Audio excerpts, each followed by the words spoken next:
क्या तहरीक इंसाफ और इस्टेब्लिशमेंट के बीच जो एक टसल है, कशीदगी है जो नज़र आ रही है, इसको दूर करने के लिए आपस में मुज़ाकरात करने चाहिए? आप भी तो जनरल बाजवा से मिलते रहे, अगर इमरान खान मिल ले तो कोई हर्ज तो नहीं है? मिले ना, मैं मिलता नहीं रहा, मेरी सिर्फ एक मीटिंग हुई है उनके साथ। नहीं, आपने कहा ना इसमें कोई हर्ज नहीं है। बिल्कुल मिले ना, किसने रोका है? वो तो दोबारा आप मिलने होंगे, फिर मिल लेंगे आप। अभी बतौर कन्वीनर अवाम पाकिस्तान पार्टी भी आप मिले होंगे। किसको? जनरल आसिम मनीर मैं किसी को नहीं मिला। किसी क्यों नहीं मिले? जरूरत नहीं है, मेरा कोई ताल्लुक नहीं है इस मामले से।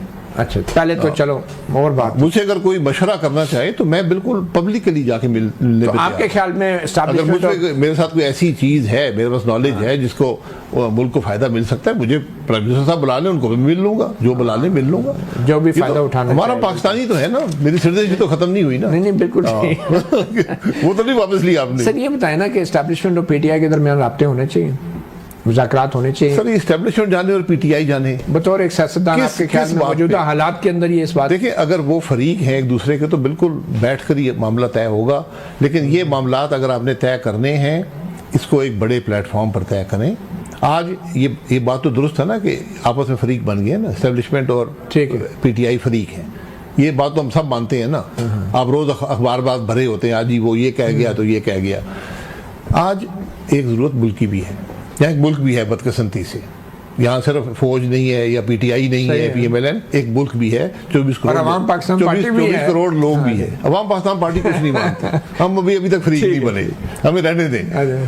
तो अब इशू ये है कि मुल्क कैसे चलेगा, आप वो रास्ता ढूंढें अपने। आप बताएं ना, आपके नजदीक क्या? मैंने आपको 100 दफा बता चुका हूँ, आपको पहले भी बता चुका हूँ, एक टेबल पर बैठना पड़ेगा, कोई और चॉइस नहीं है। ये टेबल जो है जेएचक्यू का होगा या इधर पार्लियामेंट? मैं अवाम पाकिस्तान मुहैया करेगी। अवाम पाकिस्तान आप बुला रहे हैं सोच से? टेबल जिसका भी हो, आपकी सोच है जुडिशरी नहीं, मेरा ये काम भी नहीं है और ना मेरा वो। उसमें फौज के नुमाइंदे भी होंगे, फौज के सरबराह, जुडिशरी के सरबराह, 5 मेजर पार्टीज के सरबराह। अच्छा, ये बैठे आगे के रास्ते का तयन करें। इसमें कोई कॉन्स्टिट्यूशनल बार नहीं है।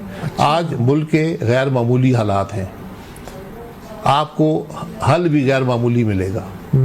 आपकी मुल्क को स्टेबिलिटी चाहिए, कंटिन्यूटी ऑफ पॉलिसी चाहिए, आपको रिफॉर्म का एजेंडा चाहिए। ये किसी जमात के अंदर ये सलाहियत नहीं है। तो ये बात आप वज़ीर आज़म बनने से पहले नवाज शरीफ को बताते ना कि भाई बैठिए, आप क्या कर रहे हैं? उस वक्त तो मुल्क चल रहा था मेरे भाई। किधर चल रहा था? आप कैसे आए फिर? जिस तरीके से चल रहा था, किसने तोड़ा, क्यों तोड़ा? मियां साहब आज तक सवाल कर रहे हैं, परसों भी उन्होंने सवाल किया, पिछले हफ्ते भी सवाल किया, मुझे क्यों निकाला? चले सर ये बताएं कि ये अभी जो इंटरनेट पे पाबंदियां लग रही हैं, 2016 में भी नून लीग पीका कानून लाई थी, अब ये इंटरनेट पे पाबंदियां, ये फायरवॉल, ये ट्विटर पे बंदिश, आपका क्या मौक़िफ़ है? वो वज़ीर साहिबा ने कह दिया है कि ये सब जो मतीउल्लाह जान VPN इस्तेमाल करता है, क्योंकि हमने पाबंदी लगा दी है तो अब लोग VPN इस्तेमाल करते हैं। जब VPN इस्तेमाल करते हैं तो इंटरनेट की जो बैंडविड्थ है वो मुतासिर हो जाती है, तो इंटरनेट स्लो हो जाता है। हमारे प्राइम मिनिस्टर साहब खुद भी VPN इस्तेमाल करते हैं। सही है, तो सारा कसूर तो प्राइम मिनिस्टर साहब को हुआ। ये तो हुकूमत ही VPN वाली तो आपके ख्याल में ये दुरुस्त है या गलत है? क्या बात? अवाम पाकिस्तान क्या सोचते हैं इस बारे में? अवाम पाकिस्तान के अवाम क्या सोच रहे हैं ये पता करें पहले। दुनिया अरबों डॉलर इन्वेस्ट करती है इंटरनेट की स्पीड तेज करने के लिए कि लोगों, क्योंकि आज इंटरनेट जो है ये हवा की तरह है, इसके बगैर आपकी जिंदगी अब मफलूज हो जाते हैं। ऑक्सीजन, हर चीज आज इस पे चलती है। सही, आज आप अपनी पूरी जिंदगी गुजार सकते हैं इस छोटी सी डिवाइस पर, लेकिन इसको चाहिए स्पीड। जितना आप स्लो करेंगे इतना आपकी इकॉनमी मुतासिर होगी। तो ये बात किसको समझ नहीं आ रही? जिसने भी ये प्राइम मिनिस्टर को समझ नहीं आ रही, वो तो खुद VPN ने, ये किस प्राइम मिनिस्टर साहब ने की। अच्छा, प्राइम मिनिस्टर कर रहा है, और तो कोई ताकत? और मतीउल्लाह जान ने किया है। अच्छा, VPN इस्तेमाल करके। भाई मैं तो टेक्निकल आदमी नहीं हूँ, मुझे मुल्क की वजीर बता रही है कि सर क्या वो पंजाबी कहते गल साढ़े ते आ गई तो सुलह ही कर लो। आपने कहा कि ये एक फौजी अफसर का, एक कोर्ट मार्शल का मामला है, तो ये वो फौजी अफसर है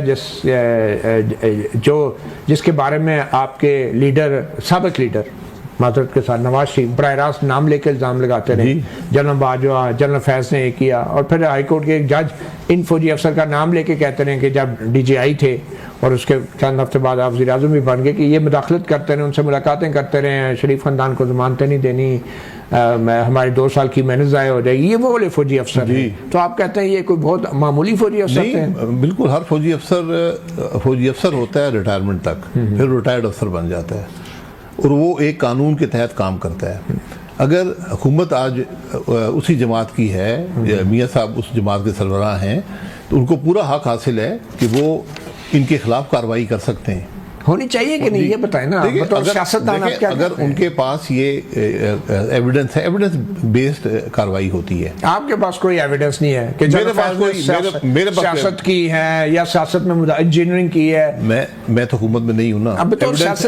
एविडेंस आपके पास हो तो आपको कार्रवाई बिल्कुल करें, आपकी ये हक है। अगर कोर्ट के पास कोई एविडेंस है, बिल्कुल कार्रवाई कर सकते हैं, उनके खिलाफ चार्जेस हैं। आपको तो कोई शिकायत नहीं है जनरल फैज से? मुझे कोई शिकायत नहीं। आपकी मुलाकातें रही हैं उनसे या उनके? मेरी जिंदगी में 2 मुलाकातें हुई हैं। अच्छा।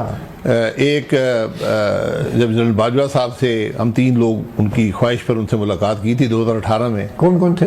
ख्वाजा आसिफ साहब थे, मैं था और मिफ्ता इस्माइल साहब थे। अच्छा। और मियाँ साहब से पूछ के हमने मुलाकात की थी और उसमें सिर्फ इकॉनमी डिस्कस हुई थी। उसमें बाजवा साहब थे और फैज साहब थे। पहली दफा मैंने फैज साहब से। सागडार साहब नहीं थे उसमें? नहीं, सागडार साहब उस वक्त मुल्क में नहीं थे। मुल्क में नहीं थे। तो ये हुकूमत खत्म, ये जब आप 2018 की बात है, जब आप केयर टेकर गवर्नमेंट से पहले की आपकी गवर्नमेंट थी? नहीं जी, ये हुकूमत PTI की बन गई थी। ये नवंबर की बात है, डॉक्यूमेंटेड है, कोई ऐसी बात नहीं है। और उसके बाद एक पार्लियामेंट्री जो कोई वो हो रहे थे। उस मीटिंग में क्या बात हुई थी? इकॉनमी पे, सिर्फ इकॉनमी पे उन्होंने कहा बाजवा साहब ने कि ये मुझे ये तशवीश है, ये मसाइल हैं, क्या होगा।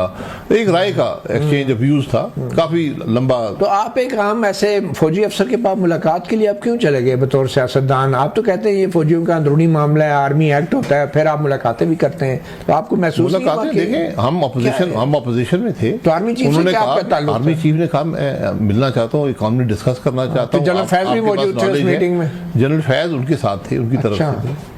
एक ये मुलाकात होगी और इसके आर्मी अफसर से मिलना कोई जुर्म नहीं है। नहीं, कोई जुर्म नहीं। तो वो इसके अलावा क्या मुलाकात है? 2 आप इसके अलावा एक पार्लियामेंट में उस वक्त ये कोई कानून चल रहे थे, हर नैब की अमेंडमेंट्स थी, हुकूमत भी शामिल थी, तो उसमें जनरल फैज एक दफा मीटिंग में आए थे। ये 2 मीटिंग्स हैं।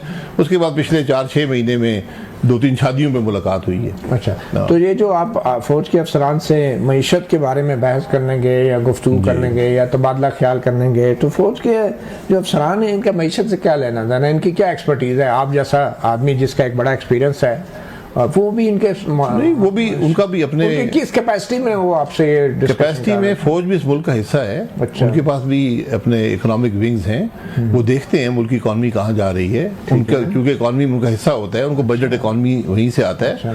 वो नज़र रखते हैं, वो अपनी कोशिश करते हैं, उसमें अपनी इनपुट भी देते हैं और ये बातें NSC के टेबल पर डिस्कस होती हैं। अच्छा। इसका फॉर्मल एक चैनल भी है। NSC किसी मकसद के लिए बनी हुई है ना? इसी मकसद के लिए कि वो इस मकसद के लिए कि आर्मी चीफ अपोजिशन लीडरों से मुलाकातें करें, बुला के उनसे डिस्कशन करें। अपोजिशन लीडर से बिल्कुल क्या ये सियासी सरगर्मी नहीं है? क्या ये ओथ की खिलाफवर्जी नहीं है आपकी भी और आर्मी चीफ की भी? जी, हमको छुप कर तो नहीं गए थे ना। नहीं छुप के, इसलिए अगर ये उस वक्त की हुकूमत को इख्तलाफ है इस बात से, तो वो कार्रवाई कर सकती है उनके खिलाफ। ठीक है। बहरहाल आप कहते हैं कि जनरल फैज के ऊपर किसी किस्म की सियासी सरगर्मी का इल्जाम अभी सामने नहीं आया और ना ही आपके पास कोई एविडेंस नहीं है। अगर हुकूमत वक्त के पास है तो वो कर लें, और अगर जजेस के पास है वो कर लें। आपके पास कोई एविडेंस है वो प्रोवाइड कर लें।